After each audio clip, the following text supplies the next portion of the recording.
जय हिंद मेरे प्यारे छात्रों, कक्षा 10th हिंदी के मोस्ट VVI 50 ऑब्जेक्टिव लाए हैं। अगर 2024 में मैट्रिक एग्जाम देने वाले हैं तो प्लीज़ वीडियो को पूरा देखिए और चैनल पर नए तो जरूर सब्सक्राइब कीजिए, ताकि NCERT के मॉडल पेपर के सारा ऑब्जेक्टिव है। प्लीज़ वीडियो को पूरा देखिए। चलिए प्रश्न नंबर 1 क्या कह रहा है कि the caste in India their mechanism किनकी रचना है?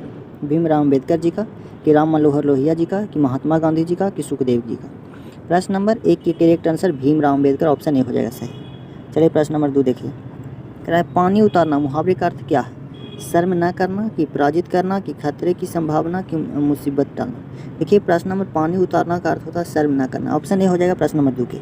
चलिए प्रश्न नंबर 3 देखिए, कह रहा है कि नागरी लिपि शीर्षक निबंध के रचनाकार कौन है? नागरी लिपि शीर्षक निबंध के रचनाकार कौन है? तो गुणाकर मूल्य, ऑप्शन ए हो जाएगा प्रश्न नंबर 3 के करेक्ट आंसर। चलिए प्रश्न नंबर 4 देखिए, कह रहा है कि हिंदी भाषा में वचन कितने प्रकार के होते हैं? हिंदी भाषा में वचन 3 प्रकार के होते हैं, कि 4 प्रकार के, कि 2 प्रकार के, कि 5 प्रकार के। देखिए हिंदी भाषा में जो वचन होते हैं 2 प्रकार के, एक वचन दूसरा बहुवचन।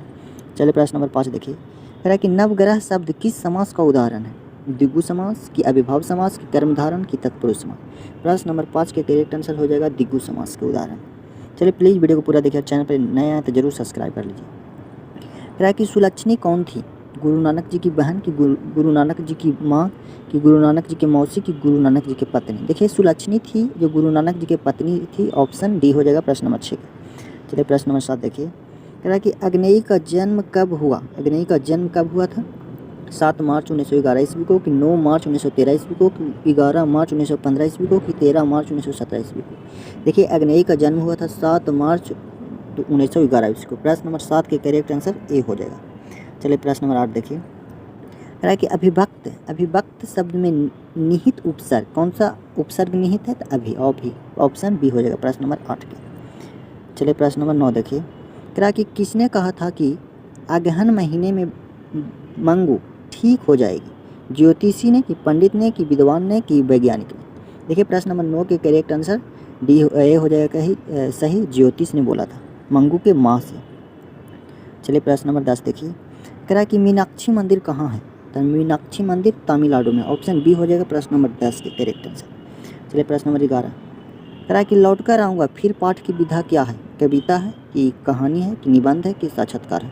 प्रश्न नंबर 11 के करेक्ट आंसर ये हो जाएगा लौट कर आऊँगा पाठ की विधा कविता है। चलिए प्रश्न नंबर 12 है, जो आप लोग कमेंट करके बताइए कि विशेषण के भेद होते हैं। आप लोग कमेंट करके बताइए 12 नंबर प्रश्न की। चलिए प्रश्न नंबर 13, कुंवर नारायण रचित पाठ है। कुंवर नारायण के क्या रचित पाठ है? अक्षर ज्ञान, कि एक वृक्ष की हत्या, कि मछली, की बहादुर। देखिए कुंवर नारायण जी की जो रचित पाठ है जो एक वृक्ष की हत्या है। चलिए प्रश्न नंबर 14, कह रहे कि या लकुटी अरु कमरिया पर राज तिहु पूर की तजी डॉलव, इसके रचनाकार कौन है? गुरु नानक जी, की घनानंद, की रसखान, की प्रेमघन। प्रश्न नंबर 14 के करेक्ट आंसर सी हो जाएगा रसखान। चलिए प्रश्न नंबर 15 देखिए, कह रहा है कि बुद्धिज्म एवं मैक्यूनिज्म के लेखक कौन है? तो भीमराव अम्बेडकर जी हैं, ऑप्शन सी हो जाएगा प्रश्न नंबर 15 के।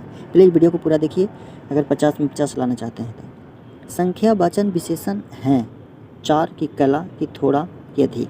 देखिए प्रश्न नंबर 16 के करेक्ट आंसर ए हो जाएगा 4, संख्यावाचक विशेषण है 4। नाना काना साहब का संबंध है। नाना काना साहब का संबंध है गुरु नानक जी से, कि रसखान से, कि प्रेमघन से, कि घनानंद से। प्रश्न नंबर 17 के करेक्ट आंसर ए हो जाएगा गुरु नानक जी से।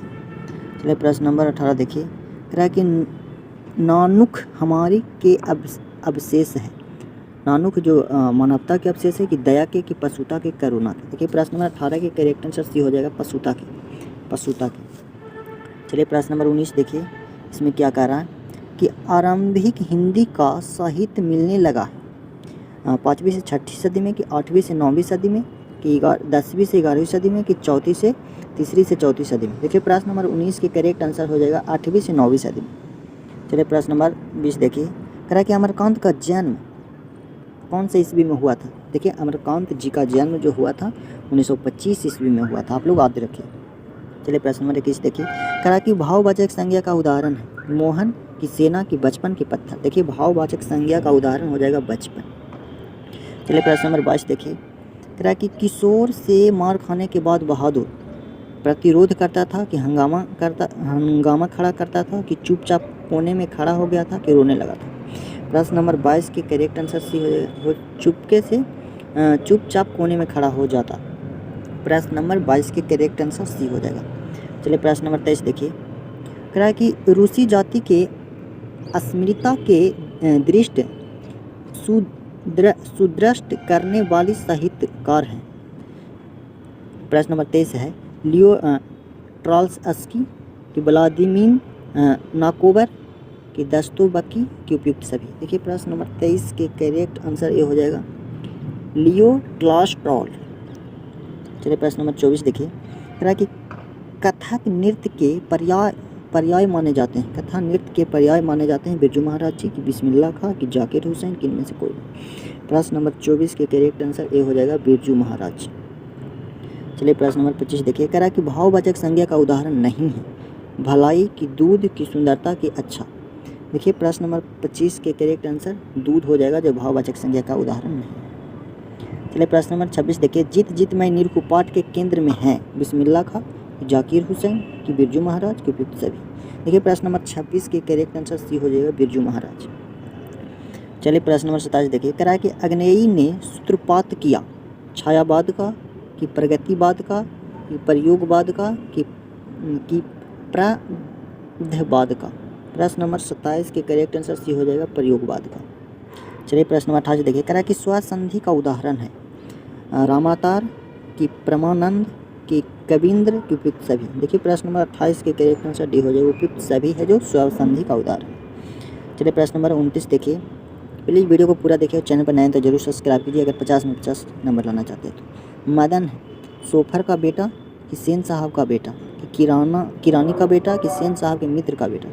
देखिए मदन है जो सोफर का बेटा यानी कि ड्राइवर का बेटा था। ऑप्शन ए हो जाएगा प्रश्न नंबर 29 की। चलिए प्रश्न नंबर 30 देखिए, कह रहा है कि अन्य पुरुष के भेद है। अन्य पुरुष के भेद है संज्ञा, अन्य पुरुष संज्ञा का भेद है कि विशेषण का कि क्रिया का कि भाववाचक सर्वनाम का। चलिए प्रश्न नंबर 30 के करेक्ट आंसर डी हो जाएगा भाववाचक सर्वनाम का। प्रश्न नंबर 31 देखिए, कह रहा है कि पंडित बिरजू महाराज को डंडा बांधा पिता ने, माँ ने कि भाई ने कि बहन ने। प्रश्न नंबर 31 के करेक्ट आंसर ये हो जाएगा पिता ने।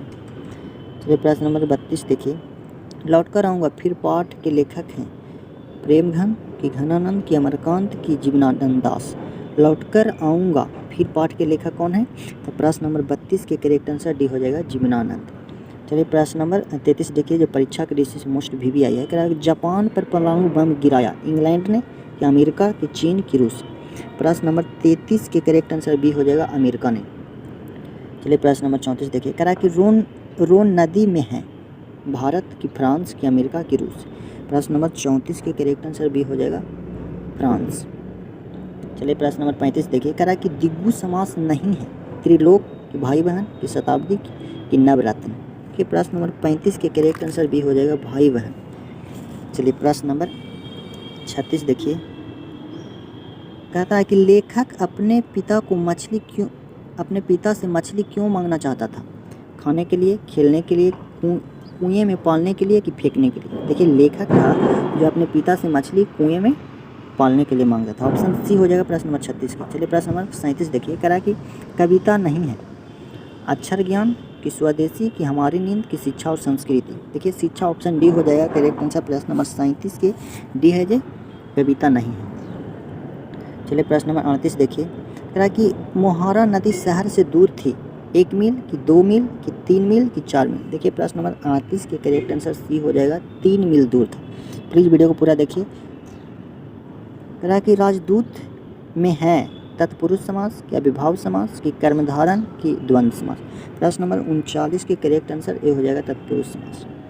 चलिए प्रश्न नंबर 40 देखिए, कह रहा है कि अबिनियो नदी के किनारे अवस्थित था। कौन सा नदी के किनारे अवस्थित था? प्रश्न नंबर 40 के जो रोम नदी के किनारे अवस्थित था।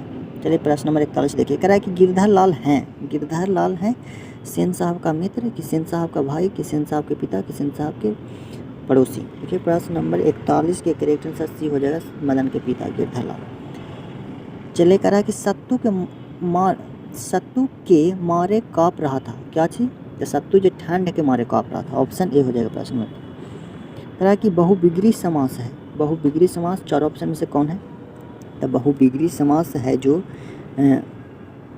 कोई पद प्रधान नहीं होता है, बहुविग्री समास कहते हैं।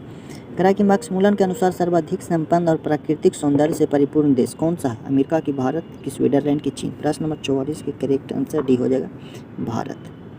चलिए प्रश्न नंबर 45 देखिए। कह रहा है कि मखमूदी कमरुद्दीन का जन्म में हुआ था उत्तर प्रदेश, माने कमरुद्दीन का जन्म कहाँ हुआ था? बिहार में कि उत्तर प्रदेश की, महाराष्ट्र की, कलकत्ता। प्रश्न नंबर 45 के करेक्ट आंसर बी हो जाएगा बिहार में। चलिए प्रश्न नंबर 46 देखिए। कह रहा है कि व्यंजन संधि का उदाहरण नहीं है। देखिए प्रश्न नंबर 46 देखिए, व्यंजन संधि का उदाहरण नहीं है, तो व्यंजन संधि का उदाहरण नहीं है पूर्णजरण। प्रश्न नंबर 47 देखिए। कह रहा है कि बिस्मिल्लाह खां के परदादा उस्ताद सलाम हुसैन खान के निवास कहाँ हुआ था? डुमराव में कि सीतामढ़ी की, दरभंगा की, पटना। प्रश्न नंबर 47 के करेक्ट आंसर ये हो जाएगा डुमराव में। प्रश्न नंबर 48 देखिए। कह रहा है कि मछली कहानी के लेखक कौन है? मछली कहानी के लेखक है विनोद कुमार शुक्ल। धर्मात्मा का संधि विच्छेद, धर्मात्मा का संधि विच्छेद क्या है? धर्म जोड़ आत्मा। चलिए प्रश्न नंबर 50 देखिए। कह रहा है कि जन्म से ही पागल थी, आप लोग कमेंट करके बताइए जन्म से कौन पागल थी, और 50 से 100 ऑब्जेक्टिव